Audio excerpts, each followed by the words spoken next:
Hello, I'm Sam Ashurst. I'm here with Sharlto Copley, and we're here to watch District 9, which was Sharlto's first movie with Neil Blomkamp, and we're also going to talk a bit about the new movie they made together, Elysium. So we're going to get started now. If you want to watch along with us, press play on your DVD now. Here we go. It's going to fade in. Cheers. So, you must be very proud of this movie. I am. Yeah. I am. Yeah, I really am. It's one of those things where I've had so many. One of the things I'm particularly proud of is young South Africans will come up to me and say, like, "You made me proud to be South African," which probably means the most to me. That's fantastic. Personally. Yeah. And we're just going through all the title sequences.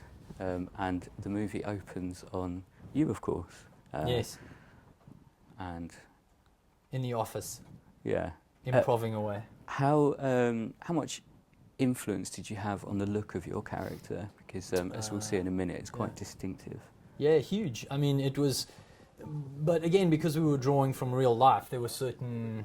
There you are. Things that were sort of obvious. You know, this is basically the kind of classic South African bureaucrat of the 70s and 80s in terms of the type of look, the tie, the short sleeves with the tie. Yeah. And the moustache, of course. And the moustache, of course, was a classic South African element. I mean, I think you see that around the world, the moustache. And how much of an influence did you have on Kruger's look? I would say less, because Kruger is more of, about the hardware that he's wearing the whole time, which Neil very much designed, where Vickers was more, until he gets into the suit, he's just wearing clothes that I could kind of sit with a costume designer and with Neil and kind of pick out. But there was very iconic kind of looks that Neil was going for with Kruger in terms of his military hardware and the hood and all of that stuff. So he was kind of designed already in terms of what he was going to look like. And he wears some very interesting shorts at one point. Okay, that was me. I said to Neil, I saw these pictures of these old 3-2 battalion guys. These are the guys that you might know about, from the late 70s, early 80s. South Africa had this notorious unit that fought up on the border wars, as they call them, which was about trying to stop the spread of communism in Africa. And you had a lot of pictures of these guys wearing those old PT shorts, literally just in the bush, braaiing, with a whole bunch of weapons just kind of lying around, these big beards. So I said to Neil, dude, I really would love to do a scene with Kruger in shorts like this. It's just so crazy, It's so the opposite of what soldiering has almost become now in movies is it's got to be cool. You got to look cool. This was almost like just men who really didn't care what they looked like, didn't care what their gear looked like, as long as it worked well and could kill people. And so the shorts. I'm very proud of that we got the shorts of the movie, and I'm glad Neil went for it. Yeah, it's a great scene, and you're looking pretty buff in Elysium. How long did you spend in the gym for that? Yeah, I mean, it's a classic movie thing, isn't it? Oh, you really worked out for this movie. I mean, it's like I just needed to be able to wear the suit, to be honest. Right. The suits were very heavy. I knew we were going to be fighting in them. But there was about like 6 months of lead-up training where we trained hard, and so did Matt, to make sure that we were going to be able to handle the physicality of what we were going to do. Absolutely. And to go back to the movie for a second, Yeah. Who are all not necessarily these guys, but the guys that are just talking to camera? They seem very natural, the people, the vox pops. Do you know where they came from? Well, a lot of the guys. This is Jason, which is interestingly this reporter talking. He's the guy that plays all the aliens in the film. I don't know if you know. Oh, no way! I didn't know he's Neil and I's friend. That main reporter that was just on there. He plays all the aliens as well as this reporter. Wow. So he and I were very much a part of the chemistry of the relationship between Vickers and CJ. We've known each other for a long time. And the rest of them are sort of a mix. Some of them come from they're actors. They come from ad agents, from acting agencies, and some of them came literally like off the street, like people walking around and in the townships, asking questions. Particularly the guys that talk about, we want these aliens to go home. A lot of the black guys come from the real environment. Right. And Wow. people were asking them, how do you feel about Zimbabweans being here and living in your area? Right. Pretend you aren't. They knew they were in a film, like this Sure. young kid. I think they must go and fix that ship. Yeah, that's great. Or what we need is a selective virus like this guy. They must go. I don't know where, but they must just go. Yeah. These are just guys that were, on the street and just very sort of natural, as you can see in the performance. Amazing.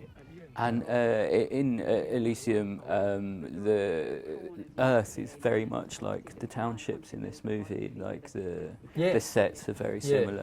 And even the shot where the title comes up on this movie, it's a panning shot over the townships. That could come from Elysium. It's very similar bigger kind scale. of influence of the idea of what you don't see as much in District 9 is the first world side of things. This has got to do more with the third world side, Absolutely, yeah. with environments that are overpopulated and run down.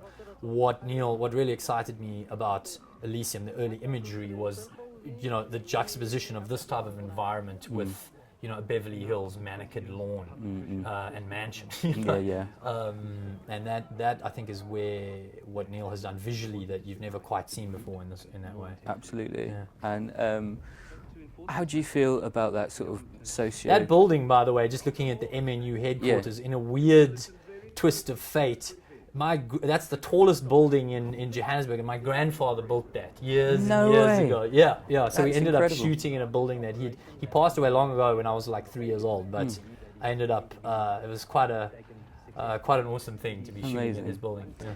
And these guys, we're starting to see some of the military guys. Yes. Were they an influence on Kruger at all? Like the colonel in this movie is kind of you could imagine them being buddies. Yeah, I wouldn't say that it was influenced by this film. I mean, it's really just in both cases, drawing from South African soldiering, Right.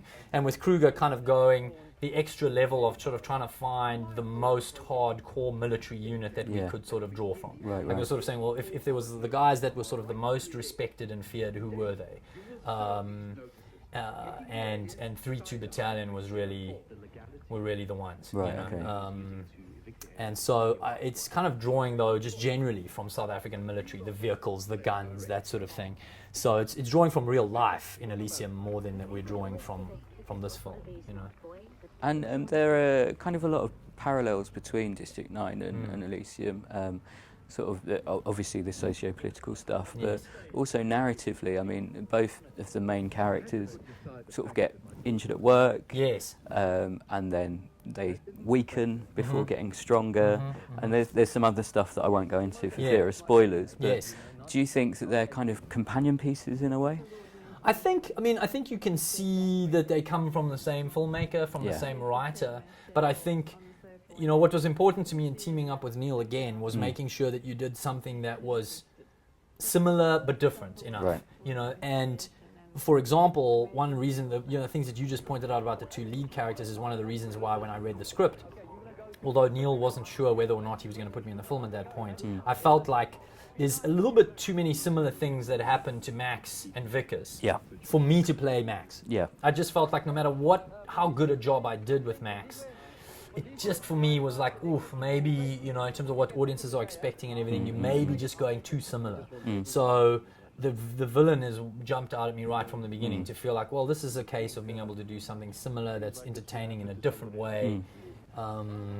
And was the right way to sort of team up with Neil on the second time, Yeah, fantastic. And did you stay in character as Kruger on the set? No, I did that a lot with Vickers on District 9. But what I discovered very sort of sadly, almost in a way, with Kruger was on the first day we were shooting just a test. We were just testing eyes or something like different colors of the contact lens or something I was going to wear, and I started when the camera was off. Trent Opalock, who's the interestingly, you'll hear Vickers reference Trent as the cameraman, and that comes from when we did a short film which you've never seen, which was a test for District 9, which has me playing this Vickers character in it. Trent Opalock is the DOP, and I would talk to him for real and go, "Hey Trent, okay, look at this now, Trent." And so we kept that in the actual film, that the camera guy's name is Trent. But the where was I? What were we talking about? Talking about staying in character on set. So I would have a lot of fun with Vickers with the crew, but in the case of Elysium, I started making fun of Trent in front of everybody. Because Kruger can't get militarily aggressive on you, but what I was drawing from these guys from the south of Johannesburg, the personality and the accent, also you've never heard before in a South Africa, in a film, basically, especially in a sort of Hollywood film. But that very strong Johannesburg South accent, that is how guys speak. There's actually guys that speak with a stronger accent than that,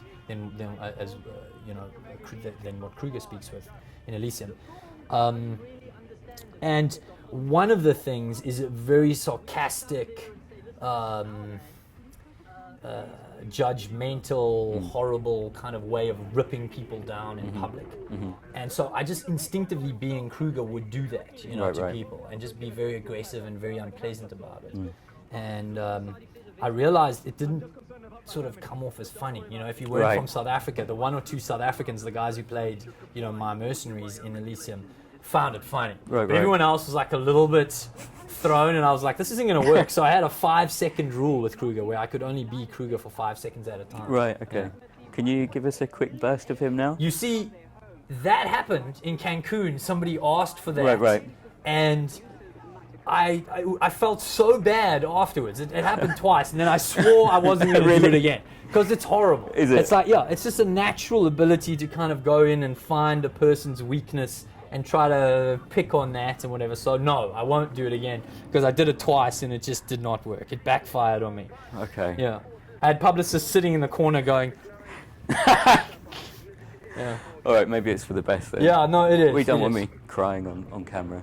And how was it acting with these guys, the prawns? Like, how tough was that? Well, because in most of the key emotional scenes, we had Jason, who I said you saw earlier. Yeah. And the two of us would improv together off each other. So that made it... What was difficult was we would do a pass where he was in the scene. We would improv that. Then we would try and remember the things that Neil liked. We'd have a quick chat about it. Then we would do the scene again with him not there, with me using an eye line. He'd be off camera speaking his lines.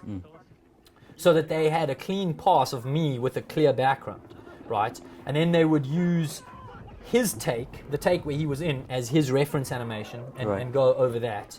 But for my performance take, they'd use the clean plate where he's not there, where I'm acting against nothing. Right, wow. So it's kind of, sorry, I'm hitting my mic here. But so that was the challenge. The challenge was to try and be as good for me when he wasn't there, when it was just his voice, and not to get distracted and like look at him hiding behind the camera down there on the ground or something. So I guess it was challenging in that way, Yeah. And in terms of, obviously you do so much improv in this movie, how was it working more closely to a script on the new movie? Well, the interesting thing with Elysium was, Neil said, look, I'm going to do this one a lot more planned than District 9. And, okay. He says, I've got a script this time, I need you to stick to the lines. And as much as you can. Please stick to the lines. And the closer we got to my first shoot day, he kept drilling it in more and more. They've been shooting for 2 weeks, and he's like, Charles, please, it's with Matt and Jody, and I don't want you like doing crazy stuff and surprising them or whatever. Like, just there's like big Hollywood people, like big Hollywood icons. Just please, just stick to the lines, man. And he said it like He must have said it like 20 times. He was petrified that I wasn't going to, because he knows me. And so come the first day with Kruger on set, now everybody's been waiting, it was like, because there was a wait, so it was like, okay, waiting, well, yeah, okay, finally, 2 weeks in, he's here, what's he gonna do? And I did the first scene. It was the scene with Elysium, who plays Frey, where I'm interrogating her in her house. It's an intense scene. Yeah, and I go in and I stick exactly to the lines, every comma, every pause, everything, the way that Neil's written it. And Elysium doesn't, and she like goes off and she does this great emotional stuff. So like, cut, they call cut, and I'm like, I go to Neil on the side, I'm like, dude, like, what's going on? Like, she's not sticking to the lines, man. And then he's like, I've sort of been relaxing that, some of the time. I'm like, dude, you have to let me relax them too. Like, there's stuff, I've got so many ideas for the scene. So he's like, yeah, okay. And so really from that first day on, he sort of realized that he was going to have to let me go, not have to, but... I think he'd agree that probably most of the best stuff with Kruger, again, was improv. It wasn't 100% like District 9, but maybe 70% of it was 60-70%. Can you give us a couple of non-spoilery examples? Oh, dude, you know, like I say, literally almost any, if you take that scene that I was talking about, the Yeah. whole, what I then subsequently did was go in and change every line of dialogue in that scene and come up with stuff like, I did 3 or 4 totally different ideas. The one that's in the movie is to cover her kids' eyes, because my character, like, I don't believe in committing violence in front of kids. Yeah, yeah. So cover the eyes, then hit the woman. Yeah, yeah. And then, you know, the idea that she's got like a protective instinct, and it's kind of amusing to me that she's almost like a Right. cat, like trying to protect this little kitten or Yeah, yeah, something. yeah. You know? And I'm sort of playing with that just to see what it's like. Like, none of that was in the script, you know. Oh, it's, cool. It's so just trying to create those moments. Singing, he sings an Afrikaans nursery rhyme, which, I mean, that I'm particularly proud of. And we ended up putting that in the film. I think Yeah. half of South Africa is just not going to believe how we did that.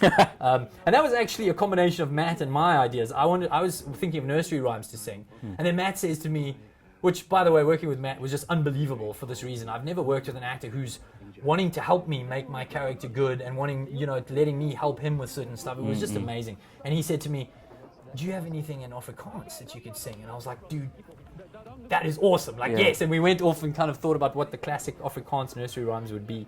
And got the Fantastic. perfect one. Yeah. That's brilliant. Yeah. And how has Neil evolved as a director? Like, what differences did you notice on this movie than on District 9? I'm just looking at the popping of the eggs. Oh my God, so much fun. Another such a improv dark moment. scene. No Yeah. way. Yeah. Oh yeah. Where it was like, because it was meant to go there, find them, and then you're gonna burn them, you know. And then as they were burning behind me, I was Yeah. like, I sort of felt, it's weird. I sort of energetically felt like the burning behind me was sort of dominating the scene. Like I Right. wasn't being interested enough. So I was like, I got to think of something that I could sort of say to do with the burning and the popping sound. And they subsequently then, that's the sort of thing, then they put the popping sound in. It was never decided that the eggs were going to have any popping yeah, sound yeah, as they yeah. burnt, you know.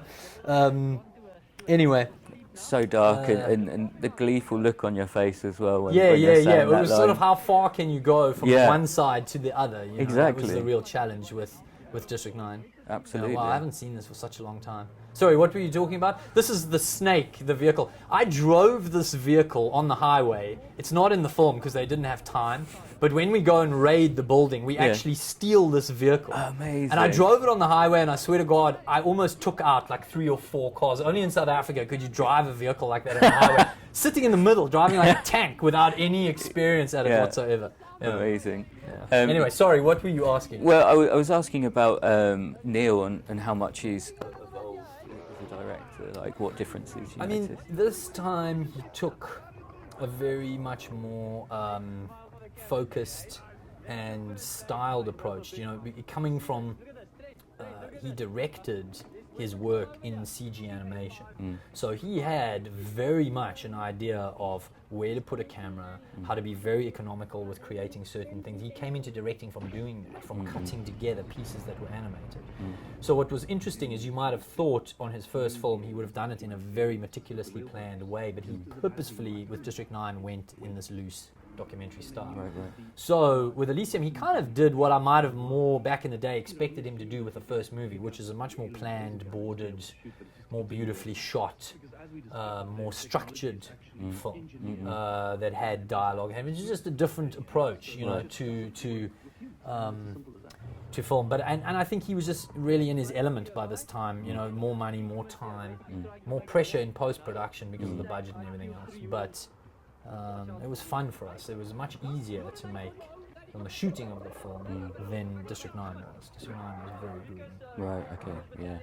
And even though it was grueling, he's talked about returning to this universe with what I imagine will be called District 10, maybe. Possibly. Are you up for that? Oh yeah.